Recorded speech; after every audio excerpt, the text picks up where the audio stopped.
Hello សួស្តីអ្នកនរគ្នាថ្ងៃនេះខ្ញុំមកប្រាប់តើតើជាមួយនឹងការ set up Windows 11អញ្ចឹងជំហានទី1យើងត្រូវមាន flash សម្រាប់ boot Windows ហ្នឹងត្រូវមានកម្មវិធី boot Windows ហ្នឹងអ្នកនរគ្នាអញ្ចឹងជំហានទី1យើងទៅបើក power counter ហ្នឹងមកហើយបន្ទាប់មកយើងចុច F2 ឲ្យជាប់ហើយចុចឲ្យជាប់ណាអ្នកនរគ្នាបន្ទាប់ពីចុចហើយវានឹង load ផ្ទាំងនេះចេញមកឲ្យយើងអញ្ចឹងនៅពេលដែលលោតចឹងហើយអ្នកទាំងអស់គ្នាមើលទៅដៃរបស់ខ្ញុំគឺអ្នកនរគ្នាចុចអាហ្នឹងមកដើម្បីឲ្យវាចុះមកខាងក្រោមយកពាក្យថា boot អញ្ចឹងពេលដែលអ្នកនរគ្នាយកពាក្យថា boot ហើយអ្នកនរគ្នាត្រូវជ្រើសរើសពាក្យថា boot driver អញ្ចឹងមុនបានចូល boot driver អ្នកនរគ្នាចុចលើហ្នឹងហើយបន្ទាប់មកចុចតាមដៃដែលខ្ញុំបង្ហាញមិញហ្នឹងហើយបន្ទាប់មកដៃខ្ញុំចុចនៅខាងក្រោម select យកពាក្យថា EFI USB ហ្នឹង driver ហ្នឹងអាហ្នឹងគឺជា USB ដែលមានផ្លាស់នៅក្នុង boot បន្ទាប់ពីហ្នឹងមកចុច S10 ហើយអ្នកនរគ្នាចូលពាក្យថា yes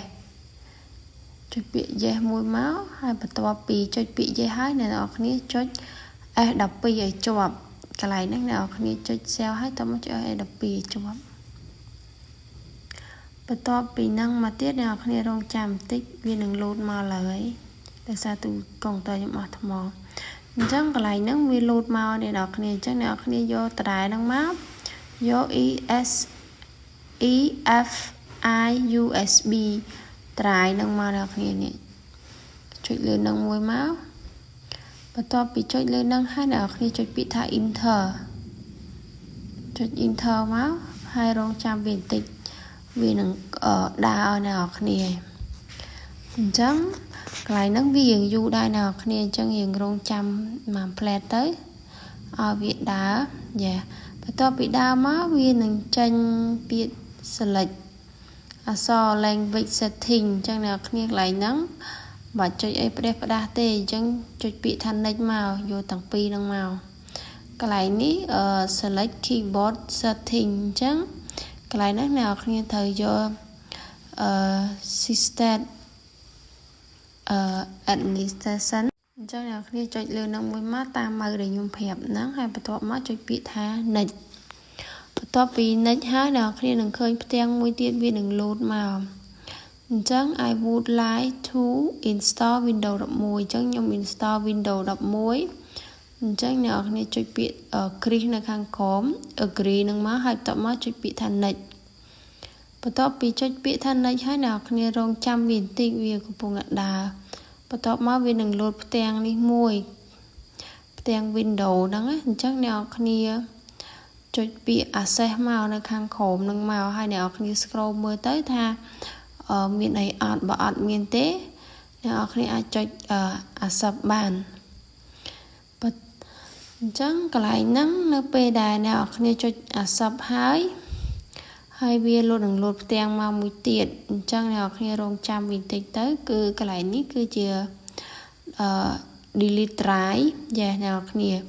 អញ្ចឹងកន្លែងហ្នឹងអ្នកនរគ្នាចង់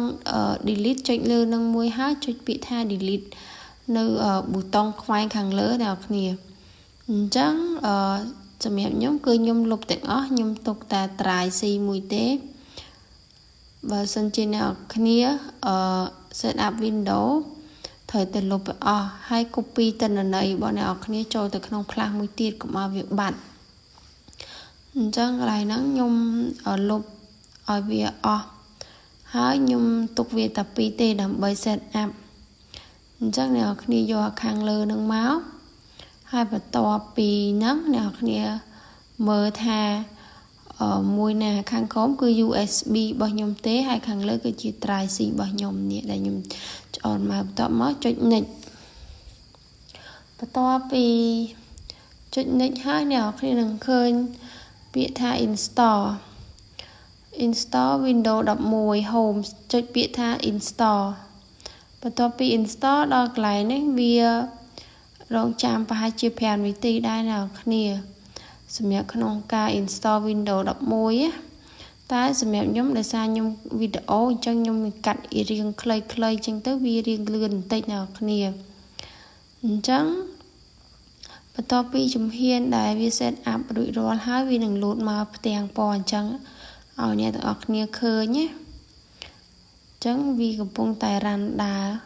អញ្ចឹងអ្នកទាំងអស់គ្នារងចាំវាបន្តិចទៅកន្លែងហ្នឹងក៏វាយូរដែរអ្នកទាំងអស់គ្នាប៉ុន្តែអានេះគឺខ្ញុំកាត់ទៀតអញ្ចឹងខ្ញុំធ្វើវីដេអូនេះដើម្បីឲ្យវារៀងខ្លីទៅវាស្រួលមើលអ្នកទាំងអស់គ្នាបន្ទាប់ពីហ្នឹងហើយវានឹង load ផ្ទាំងមកទៀតដែរអញ្ចឹងយើងរងចាំមកវាដើររហូតដល់ចប់ទៅរងចាំតិចអ្នកទាំងអស់គ្នាគឺវា load ពីប៊ីតុងអាហ្នឹងចេញ Windows 11របស់យើងមកហើយអ្នកទាំងអស់គ្នាបន្ទាប់ពីហ្នឹងមកអ្នកទាំងអស់គ្នាចុចពាក្យថា start ហើយចុចពាក្យថា yes យកឲ្យលើហ្នឹងមកអ្នកទាំងអស់គ្នាមិនចាំចុចអីទៀតទេអញ្ចឹងកន្លែងនេះគឺអ្នកទាំងអស់គ្នាចុចពាក្យថា yes ហើយកន្លែងនេះអ្នកទាំងអស់គ្នាចុចពាក្យថា speak បន្ទាប់ពី speak ហើយវា load ផ្ទាំង network មកឲ្យយើងកន្លែងហ្នឹងអ្នកទាំងអស់គ្នាត្រូវ connect ជាមួយនឹង network ទៅដាក់ password network ដែលអ្នកមានអញ្ចឹងណាអញ្ចឹងកន្លែងហ្នឹងខ្ញុំត្រូវដាក់ password កន្លែងហ្នឹង connect Wi-Fi បើអត់ connect ទេវាអត់ឲ្យយើងទៅមុខទេអ្នកនរគ្នាអញ្ចឹងយើងត្រូវតែដាក់ Wi-Fi ហើយដើម្បីឲ្យវា connect ទៅមុខអញ្ចឹងរងចាំបន្តិចឥឡូវវារួចរាល់ហើយអ្នកនរគ្នាចុចពាក្យថា next បន្ទាប់មកវានឹង load ផ្ទាំងមកមួយទៀតអ្នកនរគ្នាអញ្ចឹងកន្លែងនេះគឺអ្នកនរគ្នាចង់ដាក់ឈ្មោះអីក៏បានដែរប៉ុន្តែខ្ញុំដាក់ឈ្មោះ Del អាហ្នឹងនៅលើ PC របស់យើងណាអ្នកគ្នាហើយចុចពាក្យថា next ទៅអញ្ចឹងរងចាំវាបន្តិចទៅតិចទៀតវានឹង load ផ្ទាំងមកមួយទៀតឲ្យអ្នកគ្នាមើលអញ្ចឹងវាកំពុងតែរ៉ាន់ដើរបន្តទៀតអញ្ចឹងចាំអំផ្លែតអ្នកកន្លែងហ្នឹងអ្នកទាំងអស់គ្នាចុចពាក្យថាចុចពាក្យ shift និង SA ហើយនិង S10 បន្ទាប់មកវានឹង load ផ្ទាំងពណ៌ខ្មៅមួយយើងត្រូវចុចពាក្យថា NCPA ចុចហើយចុចពាក្យថា CPL បន្ទាប់មកអ្នកគ្នាចុច enter បន្ទាប់ពីចុច enter ហើយវានឹង load ផ្ទាំងnetwork មកមួយអញ្ចឹងកន្លែងហ្នឹងអ្នកទាំងអស់គ្នា disable វាឲ្យអស់ទៅ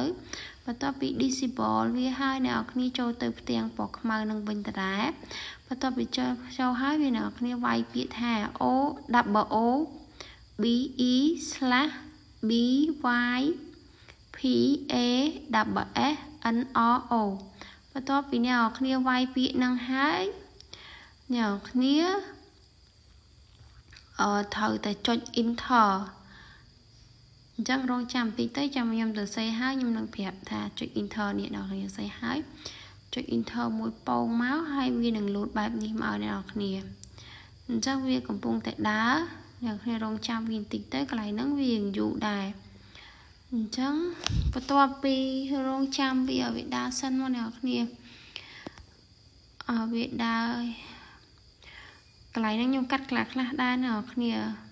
បន្ទាប់ពីហ្នឹងមកហើយវានឹង load ផ្ទាំងពណ៌សមកឲ្យយើងអញ្ចឹងអ្នកនរគ្នាអញ្ចឹងកន្លែងហ្នឹងអត់មានធ្វើអីទេយើងគ្រាន់តែចុច